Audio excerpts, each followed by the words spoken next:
त्रैमासिक परीक्षा हेतु महत्वपूर्ण प्रश्न जो कक्षा 10 गणित से संबंधित हैं। इस वीडियो में मैं आपको एक अंक के प्रश्नों के हल जो कि परीक्षा में आ चुके हैं वो मैं हल करा रहा हूँ। इसमें आपको इसके पहले जो मैंने वीडियो बनाया था तो इसमें वो प्रश्न भी होंगे जो कि पहले परीक्षा में आ चुके हैं। तो अभी मेरे पास 2021 का पेपर है, ये देखो आप बोर्ड पर, ये वार्षिक परीक्षा 2021 का पेपर है। इसमें क्या क्या क्वेश्चन आए देखो। एक तो ये है, इसमें अपने को दो समीकरण दिए, इनके अद्वितीय हल का प्रतिबंध क्या होगा। तो आपको मालूम है जब ये वाला होगा आपको, और ये मैंने पहले बताया था, मैंने पिछले वीडियो में बताया था आपको कि ये हमेशा आते हैं, 3 प्रश्न में से कोई ना कोई जरूर आता है। फिर ये अपने को बहुपद दिया है, तो इसके शून्यों की संख्या कितनी होगी, तो जितनी इसकी घातांक होती है उतनी शून्य होते हैं। तो इसकी घातांक कितनी, 3 है, तो इसके 3 शून्य होंगे, तो ये होगा। फिर समांतर श्रेणी 12, 7, 5 का सारवंतर। तो सारवंतर कैसे निकालते हैं अपन, ये दूसरे पद में से पहले पद घटा देते हैं। तो 7 में से 12 घटाओ तो माइनस के 5 आएंगे, तो इसमें ये -5 ये सही है। फिर उसके बाद है का विभक्तिकर का मान शून्य है, तो द्विघात समीकरण के, अब विभक्तिकर क्या होता है, विभक्तिकर ये होता है b² - 4ac, और अगर इसका मान 0 है तो इसका मतलब ये है कि इसके 2 मूल होंगे और वास्तविक और समान होंगे। तो यहाँ पे ये वास्तविक और समान ये वाला आएगा, ठीक है। चाहे मूल कह दो या इस समीकरण के हल कह दो या x के मान, एक ही बात है। फिर यहाँ पे 2 बहुपदों का योग हमेशा बहुपद ही होता है। क्या होता है, बहुपद होता है। ये रिक्त स्थान है। किसी द्विघात समीकरण के अधिक से अधिक कितने मूल हो सकते हैं, तो अधिक से अधिक 2 मूल हो सकते हैं, क्योंकि जितनी घात होगी उतने उसके मूल होंगे, तो अधिक से अधिक 2 मूल हो सकते हैं। सभी वर्ग क्या होते हैं, समरूप होते हैं। ये तो आपको मालूम होता है, सभी वर्ग समरूप होते हैं। सर्वांग सम त्रिभुज समरूप होते हैं, और समबाहु त्रिभुज समरूप होते हैं। सभी वृत्त समरूप होते हैं। सत्य असत्य, वर्गमूल 5 एक अपरिमेय संख्या है, बिल्कुल सही, हाँ ये अपरिमेय संख्या है। फिर 2, 4, 8, 16 क्या एक समांतर श्रेणी है। तो हम इसमें देखेंगे कि पदों का अंतर 4 में से 2 गए तो 2, 8 में 4 गए 4, 16 में से 8 गए 8। तो आप देख रहे हैं इसमें अंतर 2 का आ रहा है, इसमें 4 का आ रहा है, इसमें 8 का आ रहा है, तो ये समांतर श्रेणी नहीं है। तो ये जो कथन क्या असत्य है। फिर बिंदु P(x, y) की मूल बिंदु से दूरी x वर्गमूल x² + y² होती है, हाँ होती है, सत्य है, ये जो कथन सत्य है। फिर यदि x + y 5 तथा x = 1 हो तो y का मान निकालना है। तो क्या करेंगे, x का मान दिया है तो x का मान यहाँ पे रख दो, तो क्या हो जाएगा 1 + y 5, तो यहाँ से जाएगा y = 5 - 1, तो 4 आएगा। एक शब्द में उत्तर था ना, तो x का y का मान कितना आएगा, 4 आएगा ये। फिर संख्या 140 को अभाज्य गुणनखंड के रूप में लिखो। हालांकि ये 2 नंबर का प्रश्न है, मैं आपको हल करवा देता हूँ, कोई छोटा सा प्रश्न ये है। 140 के अभाज्य गुणनखंड करना है, मतलब यहाँ पे अपने को अभाज्य संख्या दिखनी चाहिए। अब अभाज्य संख्या क्या होती है, 2, 3, 5, 7, 11, 13 और आगे तक। तो इसमें 2 का भाग जा रहा है, तो 2 का भाग 140 में कितने बार जाएगा, 70 बार जाएगा। फिर 70 में 2 का भाग जा रहा है तो 35 बार जाएगा। अब 35 में 5 का भाग जा रहा है 7 बार, और 7 में 7 का भाग जा रहा है। तो ये देखो सब अभाज्य संख्या है कि नहीं। तो क्या लिखा है, गुणनखंडों के गुणनफल के रूप में लिखो। तो इसका उत्तर क्या हो जाएगा, 2 × 2 × 5 × 7, और आगे तक लिखें तो इसको ऐसे लिखेंगे 2 का वर्ग × 5 पे घात 1 × 7 पे घात। ये आपका ज़्यादा सही उत्तर है, तो 2 नंबर का है। फिर उसके बाद किसी बहुपद px के लिए y = px का ग्राफ दिया है, तो px के शून्यों की संख्या, तो ये ग्राफ है इसका। तो ये रेखा चूंकि x अक्ष को नहीं काट रही है क्योंकि समांतर है, तो इसका मतलब इसका कोई भी शून्यक नहीं होगा, इसका एक भी शून्यक नहीं होगा। फिर यहाँ पे 2 बिंदुओं x1 y1 और x2 y2 को जोड़ने वाले रेखाखंड AB को m n के अनुपात में आंतरिक रूप से विभाजित करने वाले बिंदु के निर्देशांक, तो सूत्र है, ये तो आपका। तो ये 2 बिंदु A और B, इनके ऊपर जो है निर्देशांक दिए हैं, और यहाँ पे कोई बिंदु P है जो इस रेखा को m और n के अनुपात में विभाजित करता है।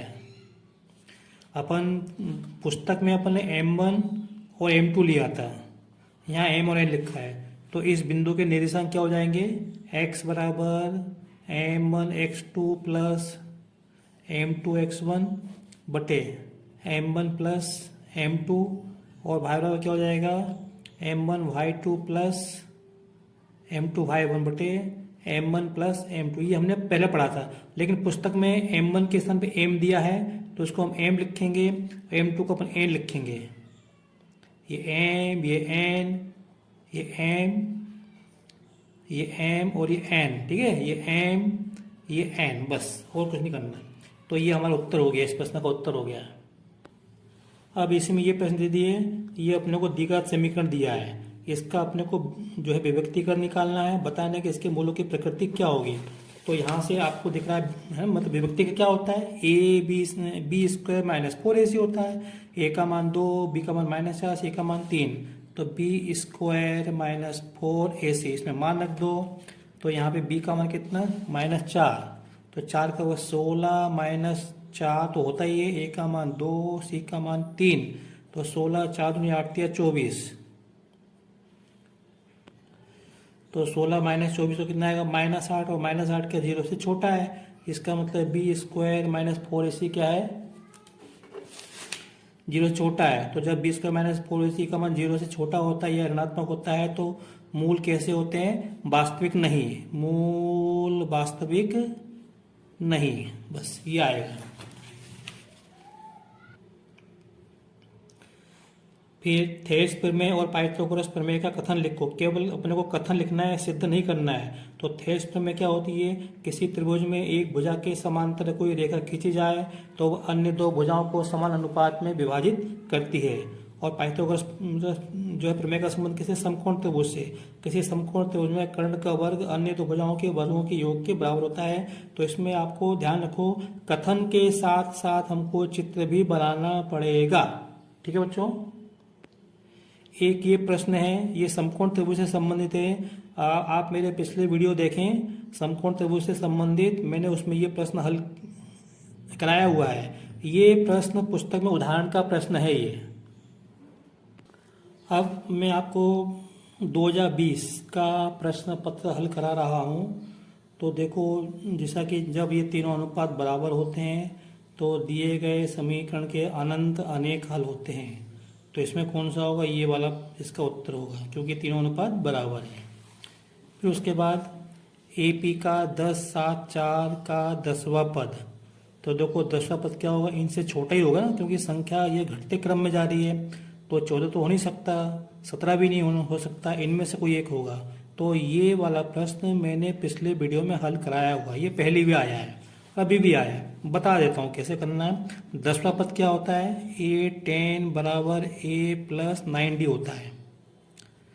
तो यहाँ पे मान रखो आप, A का मान कितना है 10 प्लस 9, D का मान कितना है 7 में से 10 जाएंगे तो माइनस के 3, तो ये हो जाएगा 10 माइनस 27, तो 10 में से 7 जाएंगे माइनस के 17, तो ये वाला उत्तर होगा अपना।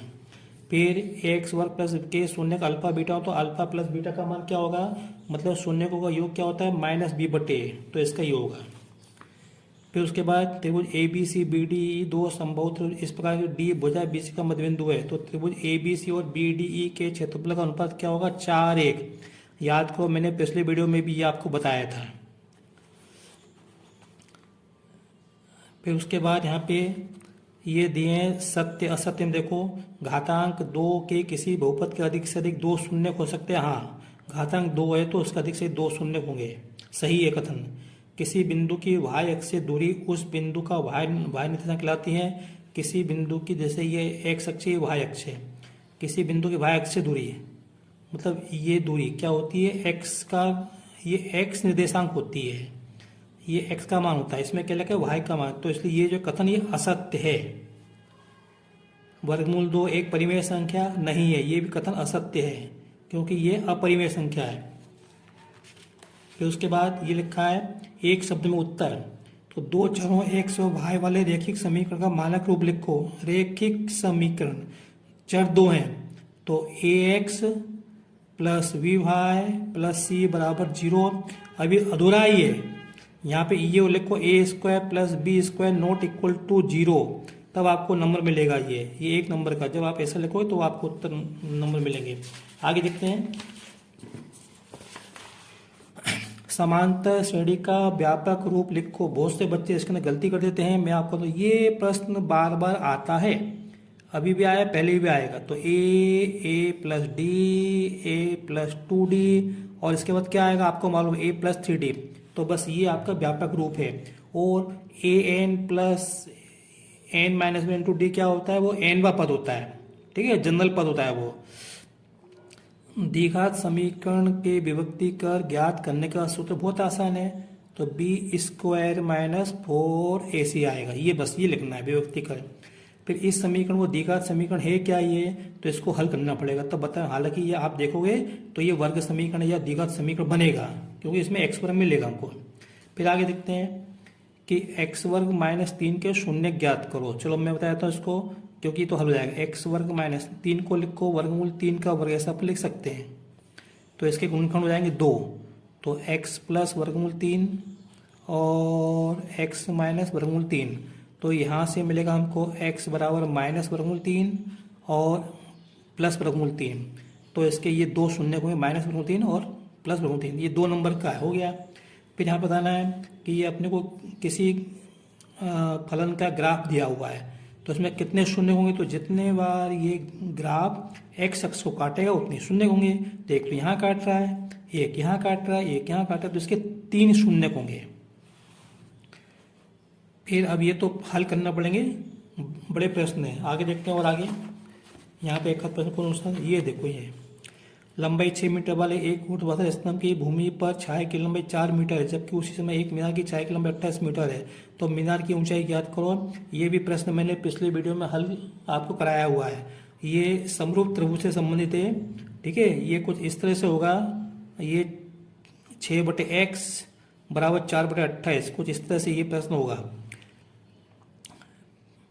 ठीक है। फिर आगे देखते हैं। इसमें एक प्रश्न ये है, ये अपने को द्विघात समीकरण दिया, अपने को k का मान निकालना है, k का मान निकालना, और इसके हल कैसे हैं, बराबर। हल बराबर इसका मतलब क्या होता है, बी स्क्वायर माइनस 4ac बराबर, ये कहाँ से लिखा, यहाँ से लिखा बराबर मूल। तो इसका मतलब ये होता है। बस ए बी से मान रख दो। a का मान कितना है 2, b का मान k, c का मान 3, तो k वर्ग माइनस 4, a का मान 2, c का मान 3 बराबर 0। तो ये हो जाएगा k वर्ग बराबर 4 8 या 24, ये उधर जाएंगे तो प्लस के हो जाएंगे। तो ये k वर्ग स्कोर करना है, तो यहाँ पे ऐसे लो k बराबर वर्गमूल 24, और 24 का वर्गमूल नहीं होता, चाहो तो इतना ही छोड़ दो, और आगे करना होता है इसको ऐसे लो 4 गुणा 6। तो ये हो जाएगा k बराबर 2 वर्गमूल 6, 4 का वर्गमूल 2, बस ये उत्तर हो गया आपका फाइनल। अब बच्चों बोर्ड परीक्षा पे 2019 का प्रश्न पत्र हल करवाना, उसके पहले मैं 20 और 21 का मैंने हल करवा दिया 2019 का। अब देखो इसमें पूछा है सही विकल्प चुनकर 96 और 404 का HCF क्या होगा। अब इसको निकालने के अपने को इसके गुणनखंड करने पड़ेंगे। तो देखो पहले देखो इसमें 96 404 में किस संख्या का भाग जाता है, 120 का भाग इसमें नहीं जाएगा, 4 का अब 10 का भाग इसमें तो जाएगा, इसमें 10 का भाग नहीं जाएगा, और 3 का भाग देखो तो ये 120 नहीं हो सकता और 10 नहीं हो सकता, 4 और 3 में से होगा। तो देखो ये 3 का भाग इसमें चला जाएगा, 3 का भाग 4 का भाग जाएगा इसमें, 24 96 4 बस, तो ये 4 होगा। इसमें से 3 का भी भाग जाएगा और 4 का भी भाग जाएगा, तो इसका सही उत्तर होगा 4। और आप चाहो तो इसके अपन गुणनखंड करके देख लो, क्योंकि ये प्रश्न अक्सर परीक्षा में आता है। मैं बता देता हूँ फिर भी आपको। देखो 96 के गुणनखंड तो ये होंगे 2 गुणा 2 गुणा 2 गुणा 2 गुणा 3, ठीक है। इसको अपन 2 पे घात 5 गुणा 3 ले सकते हैं। अब 404 के गुणनखंड अपने को ध्यान में नहीं है तो अपन निकाल सकते हैं। यहाँ पे ये 101 आएगा यहाँ पे, ठीक है। इसके अपन ने 2 का भाग 404 में लिया, 202 आया, 202 में 2 का भाग तो 101 आएगा। अब 101 में किसी का भाग नहीं जाएगा क्योंकि ये अभाज्य संख्या है। तो 404 के क्या हो जाएंगे 2 गुणा 2 गुणा 101, तो इसको अपन ऐसे लिखते हैं 2 पे घात 2 गुणा 101। तो अब इसमें से इन दोनों में से क्या आ रहा है कॉमन, 2 आ रहा है कॉमन। तो 2 की सबसे छोटी घात कितनी है, 2 पे घात 2, तो ये हमारा क्या होगा HCF हो जाएगा 2 पे घात 2। तो ये 2 पे घात तो मतलब 4 होता है, तो इसलिए इसका 4 सही है। फिर उसके बाद द्विघात बहुपद दिया है कि शून्य का अल्फा बीटा है, तो अल्फा गुणा बीटा मतलब शून्यों का गुणनफल क्या होता है, c/a होता है। फिर बहुपद के शून्य क्या होंगे, तो यहाँ से अपन शून्य निकाल सकते हैं। इसके अपन गुण अभी इसी वीडियो में मैंने प्रश्न हल करवाया है।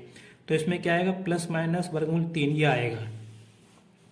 फिर यहाँ पे अगर ये ऐसा होता है तो हल कैसे होते हैं, कोई हल नहीं, तो कोई हल नहीं। जब पहले दोनों अनुपात बराबर हों, तीसरा अनुपात बराबर नहीं हो तो कोई हल नहीं होता है।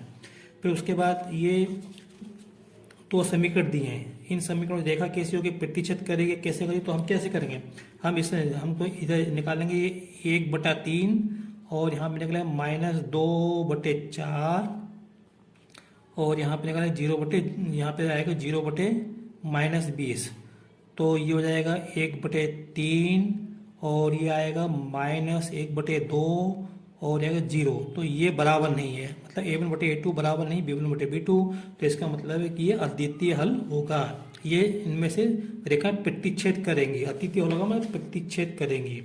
फिर यहाँ पे एक द्विघात समीकरण में कोई वास्तविक मूल नहीं होते यदि इसका विभक्तिकर क्या हो, छोटा है 0 से, मतलब ऋणात्मक हो। यदि इसका विभक्तिकर या तो ऐसे लिख दो या विभक्तिकर 0 से छोटा हो या लिख दो ऋणात्मक हो। समीकरण का विभक्तिकर, तो ये रहा विभक्तिकर, लिखो इसमें मान रख दो, a का मान 3, b का मान -3, c का मान 3, तो b का मान -2 का वर्ग 4, -4 तो आते ही आता है। a का मान कितना है 3, c का मान कितना है 1/3, ये 3 से 3 कट जाएगा तो 4 बचेगा, 4 में 4 जाएगा तो 0, तो 0 आएगा इसका व्यक्तिकरण। फिर समांतर श्रेणी में सारवंतर D क्या होगा, तो 1/2 में से 3/2 घटाओ। देखो आधे में से 1.5 घटाओगे तो -1 बचेगा, ठीक है। और नहीं तो ऐसे कर लो, देखो 2 लघुत्तम आएगा, यहाँ 1 आएगा, यहाँ पे -3 आएगा, 1 में से -3 आएगा -2/2, तो 2 से 2 कट जाएंगे तो -1 बचेगा, तो यहाँ पे -1 आएगा। आगे देखते हैं सभी वर्ग क्या होते हैं, समरूप होते हैं। सभी वर्ग समरूप होते हैं, देखो तो देखो ये अभी 20-21 में भी आया था प्रश्न ये, ठीक है। आगे देखते हैं, ये प्रश्न देखो 2 नंबर का है, संख्याओं 6 और 20 के अभाज्य गुणनखंड विधि से एचसीएफ और एलसीएम निकालने। तो बताता हूँ, तो 6 के अभाज्य गुणनखंड क्या होंगे, 6 के अभाज्य 2 × 3 होंगे और 20 के क्या होंगे, 20 के हो जाएंगे 2 × 2 × 5। देखो ये सब अभाज्य संख्या है कि नहीं है।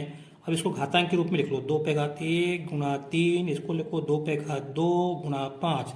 तो सबसे पहले एचसीएफ क्या होता है, इसमें से कौन सी संख्या कॉमन आ रही है, 2 आ रहा है, 2 पे सबसे छोटी घात कितनी है 1, तो हमारा एचसीएफ क्या होगा 2/1 मतलब 2 जाएगा। अब हमको एलसीएम निकालना है, तो एलसीएम निकालना है तो यहाँ पे जो है सबसे बड़ी घात 2 की सबसे बड़ी घात तो 2 आ रहा है और साथ में ये 3 और 1 5, तो 3 पर 1 × 5/1 हल करेंगे तो 2 दूनी 4, 4 × 12 × 60, ये आएगा हमारा एचसीएफ। तो हमारा एचसीएफ कितना हो गया 2 हो गया, एलसीएम कितना हो गया 60। अब आपको मालूम होना चाहिए कि एलसीएम क्या होता है, एलसीएम वह संख्या होती है जिसमें इन दोनों का भाग जाए, बस छोटी से छोटी संख्या जिसमें इन दोनों का भाग जाए। तो 60 सबसे छोटी संख्या है जिसमें 6 और 20 दोनों का भाग जाएगा। एचसीएफ क्या होता है, वह छोटी से छोटी संख्या जिसका भाग इन दोनों में जाए, तो 2 का भाग 6 में जाएगा, 20 में जाएगा, ठीक है। आगे देखते हैं, तो बस छात्रों मैंने आपको 2018 के प्रश्न पहले उसके अंदर करा दिए वीडियो के, लेकिन कुछ निर्देशांक ज्यामिति और समांतर श्रेणी के प्रश्न रह गए हैं जो आते हैं परीक्षा में, वो मैं आपको बता दूंगा। इस वीडियो में इतना ही, क्योंकि वीडियो लंबा हो रहा है। अगर आपको मेरा वीडियो पसंद आया हो तो इसे लाइक करें, शेयर करें, सब्सक्राइब करें। Thank you.